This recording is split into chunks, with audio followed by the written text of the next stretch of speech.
researchers have recently released new information about the tragic mid-air crash at a Dallas air show in 2022. The National Transportation Safety Board has shared a nearly 2,000-page report revealing more about the accident that took 6 lives. The crash happened on November 12, 2022, when a Boeing B-17G Flying Fortress and a Bell P-63F King Cobra, both World War II-era planes, collided during the Wings Over Dallas air show. All 6 people on board the 2 planes died. The investigation has revealed some shocking details, with each one making the situation look even worse. What caused this terrible event, and could it have been avoided? On November 12, 2022, at Dallas Executive Airport in Texas, 5 bomber aircraft and 3 fighter planes took to the skies as part of the Wings Over Dallas air show. Among them, the P-63 was positioned as the 3rd aircraft in the fighter formation, while the B-17 led the bomber group. Both planes were aligning for a pass in front of the crowd, but within moments, about 10 seconds later, everything went wrong. The flaws in the Swiss cheese model of safety aligned, and to the horror of the crowd, the planes collided and plunged to the ground. Crew members. On that day, Craig Houghton, 67, was piloting the P-63 aircraft. With a career that began at age 17, Craig had amassed around 35,000 hours of flight time and had flown more than 100 different types of aircraft. Len Root, 66, occupied the left seat of the B-17, bringing over 28,000 hours of flying experience, including 500 hours in the B-17. Seated in the right seat was 67-year-old Terry Barker, who had logged over 25,000 hours of flight time. The remaining 3 crew members aboard the B-17 were 87-year-old Dan Reagan, 64-year-old Kurt Rowe, and 53-year-old Kevin Michaels. None of these men deserved the tragic fate they met that day.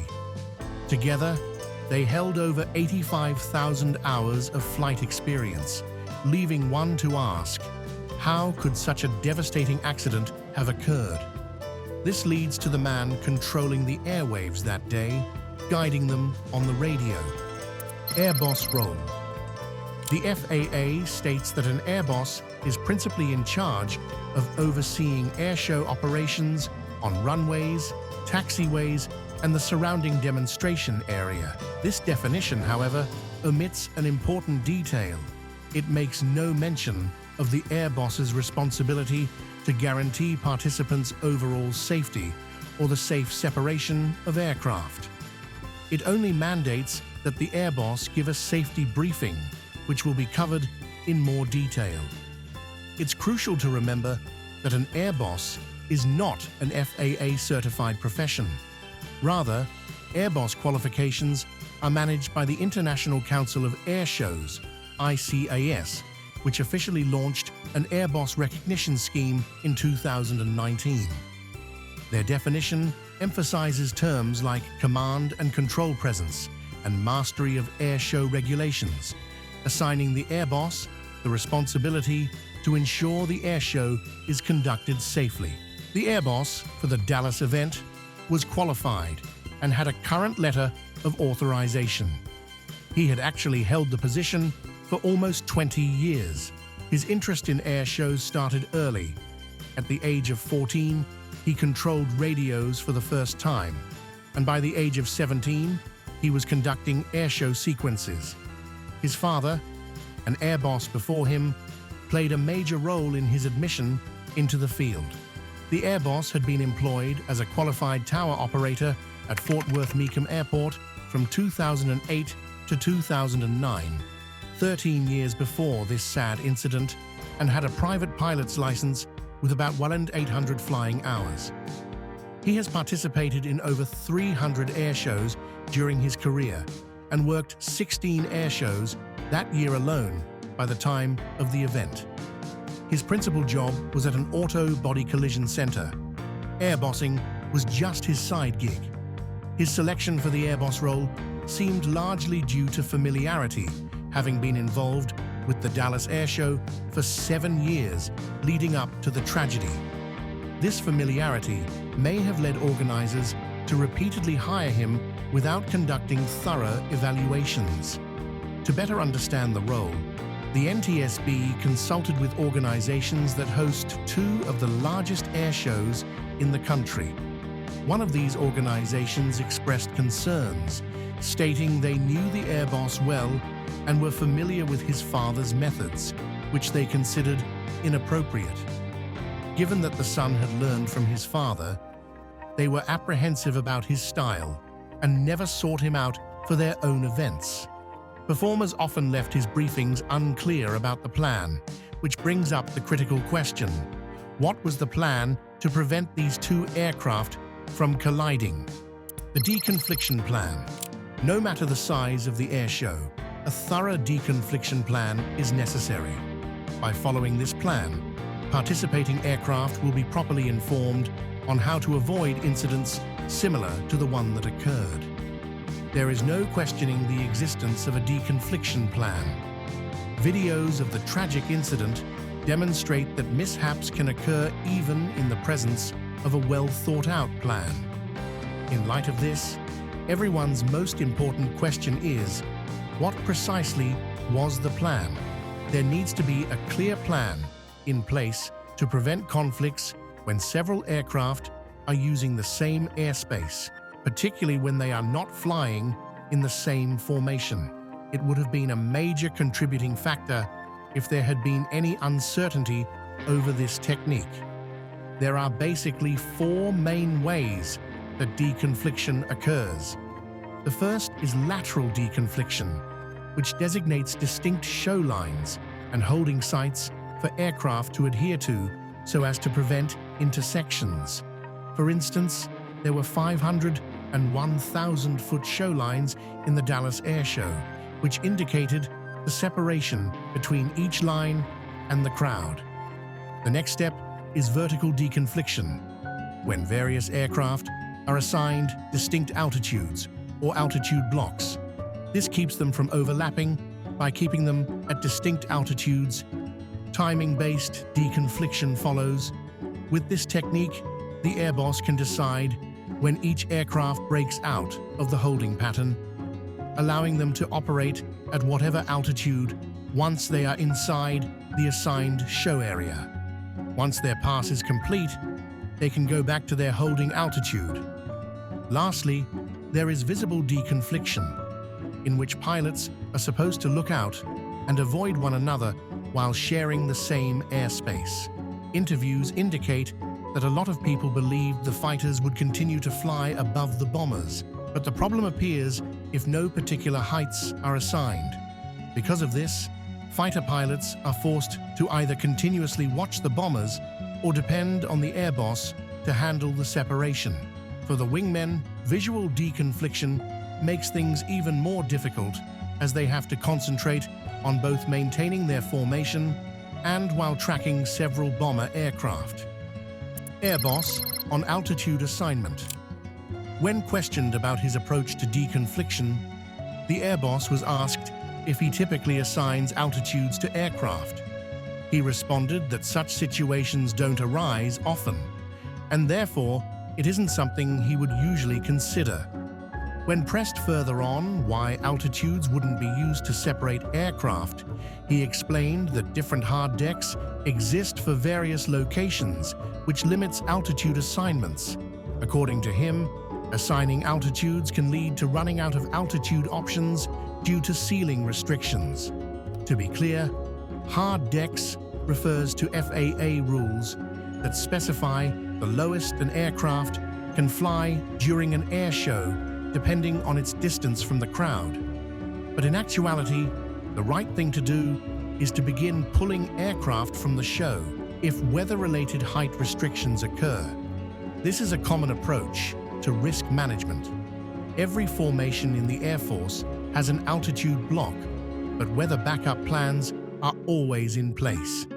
Aircraft are either removed from the exhibition or have their movements severely restricted if there is not enough room. The air boss also stated during his initial interview with the NTSB that he rarely assigns exact altitudes, preferring that pilots use their altimeters to focus on the outside world. He argued that there is no minimum altitude for an air show. However, pilots use a technique called cross-checking. They don't fly while constantly staring at their altimeters. A flight lead can easily establish a formation at the correct altitude, and the wingmen simply follow by maintaining position off the lead. This process is not particularly challenging for experienced pilots, especially those with over 20,000 hours of flight time, to manage altitude while still maneuvering their aircraft. What's particularly frustrating about this entire plan is the Airbos's claim that assigning altitudes, speeds, and headings can degrade safety. To be clear, a deconfliction plan is essential whenever more than one aircraft operates in the same airspace. In this case, at the very least, a plan should have been in place to prevent the fighters from colliding with the bombers. There are various methods to achieve this, with altitude separation being just one option, and it certainly does not compromise safety. The key question. The question still stands. What was the plan if the Airboss kept all the planes in the same holding pattern without using altitude separation? Sadly, the NTSB never posed this important query to him. Even though they asked a lot of questions concerning the order of events, they only really got as far as asking him about a deconfliction plan when they inquired about the purpose of that particular performance segment. In response, he said that the bombers were supposed to fly behind the 1,000-foot display line, while the fighters were supposed to rush around the outside edge of the runway and pass the bombers. However, for the fighters to reach the outside edge of the runway, they would need to cross the flight path that the bombers were using. When asked how he planned to ensure separation as the fighters crossed the bombers' path, the Airboss responded in his first interview, "I can't. It's up to the pilots, the flight leads, and the individual pilots. I don't put constraints on them." Essentially, he was saying that his plan was to give general instructions, and it was then up to the pilots to manage their own separation. To make matters worse, he later remarked, "They shouldn't have been there. We do it all the time, and it's never a problem." The statement, "We do it all the time, and it's never a problem," perfectly exemplifies the concept of normalization of deviance. This occurs when deviations from standard procedures go unnoticed because no issues arise, leading to those deviations becoming the new norm. This cycle repeats until it eventually leads to disaster. In this case, nothing seemed wrong because the procedure had worked before. But if what has been revealed so far is troubling, there is more to uncover. Other aircraft were involved, and further revelations from radio communications suggest that things were about to take an even worse turn. Examining the briefing materials. Let's start by looking at the documentation that pilots often bring to the aircraft. These materials act as useful flybys and aid in the compartmentalization of mission components. To make the deconfliction plan clearer, the Airboss may have made a simple chart, even if it had been missed. This might have been given out at the briefing to make sure everyone understood it. Regretfully, rather than emphasizing deconfliction, the product distributed during the safety briefing focused more on overall show sequence knowledge. Since it contained nothing the pilots would need to refer to while in the air, it probably had little or no value for them and was thrown away. This leads us to the actual safety briefing, which takes place the morning of the aerial display. Any seasoned fighter pilot understands the importance of a thorough briefing to dispel any doubts regarding the mission. A well-crafted briefing has the power to separate winners from losers. Witnesses said that a significant portion of the briefing was devoted to talking about how the planes would deconflict and converge at 1,000 feet before flying over the audience to end the spectacle. On the slides, there were no deconfliction details, and there was little emphasis on what the bombers and fighters were expected to do beforehand. This situation mirrors what other airshow organizers had noted about the briefings given by the Airbos's father, where participants would leave without a clear understanding of the plan. This highlights the dangers of normalization of deviance. Pilots likely assumed this was business as usual and that nothing would go wrong. Most of the pilots were relying on the Airboss to manage deconfliction, but the reality was that the Airboss was expecting the pilots to handle it themselves. As the briefing ended, everyone left the room, unaware of the impending danger. The role of another aircraft. There was another aircraft involved, a PT-17 Stearman, which was airborne from the airport. Its position approximately 50 seconds before the collision is particularly significant, as will soon become clear after hearing the radio communication. Offering the public the opportunity to take short rides in vintage aircraft or ride flights is a regular draw at air shows such as this one. These typically take place early in the day, before the big acts. The commemorative Air Force Chief Aviation Officer was hesitant to agree that there should be no ride flights during the waived airspace time when the air show was being planned in Dallas. Either before or after the show is when he desired them to happen.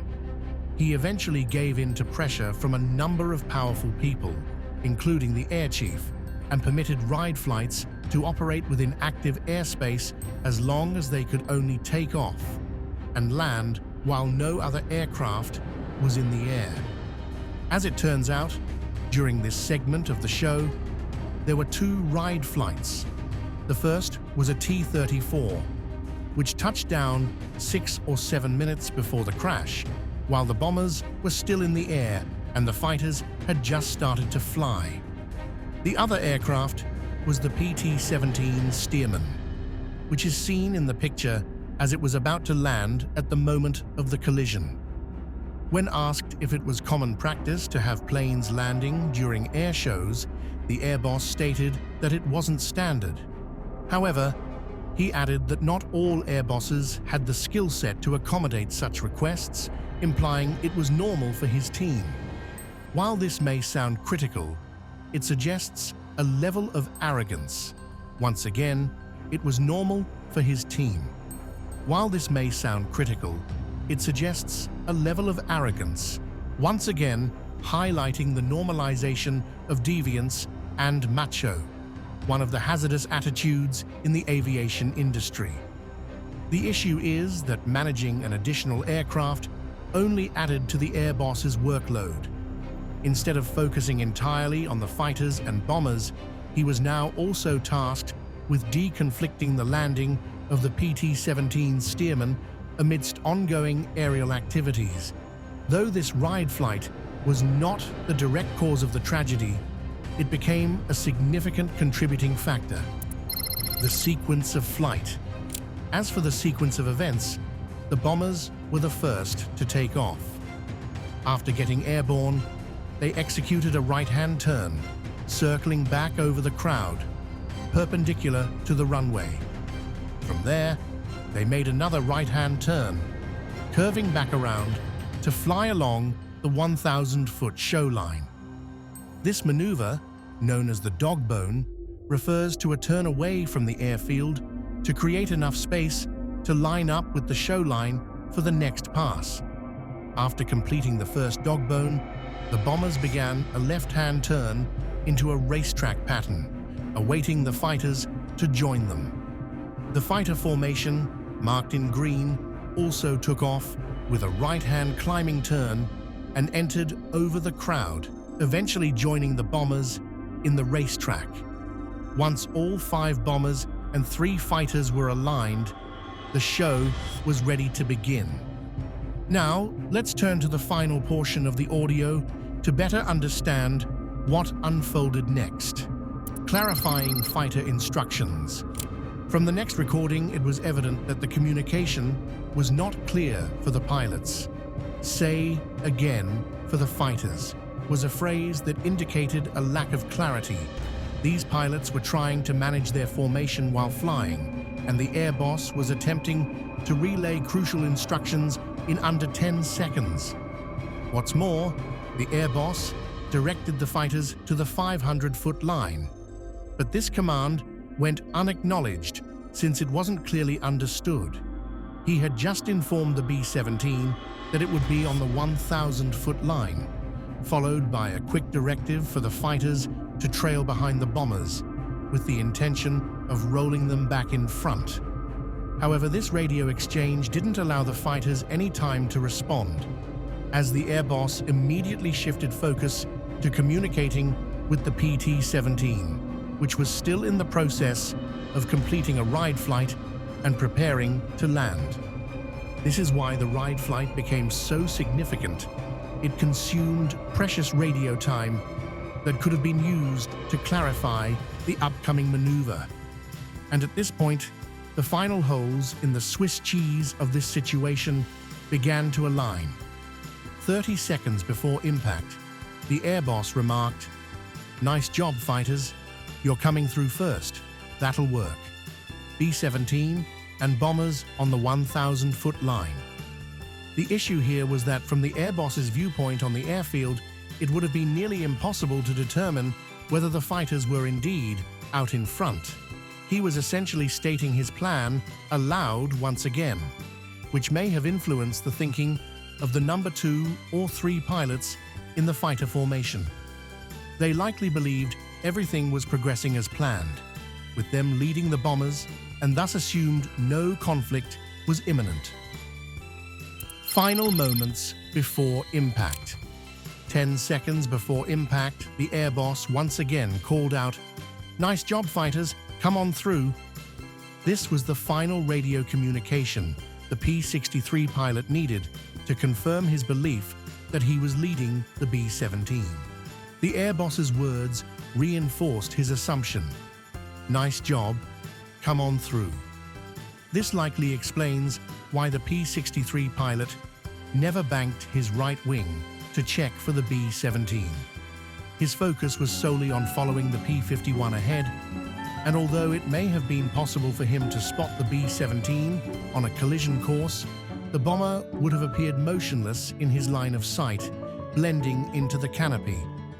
It's probable the pilot of the P-63, Craig, heard the instruction for the 500-foot line, or perhaps understood that the air boss wanted him to swing wider toward the runway's outer edge to align as per the air boss's command.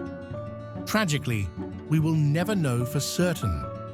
When managing multiple aircraft in a show, instructions must be given with enough time for them to be processed.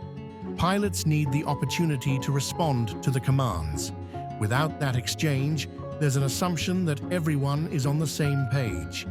In this case, there was no clear deconfliction plan. The level of micromanagement from the air boss created the illusion that he was in complete control, overseeing the aircraft's safe separation. Yet in reality, he was giving directions and hoping the pilots wouldn't collide, which did not happen, unfortunately. So, if you have come this far with us, be sure to check out other videos on the channel.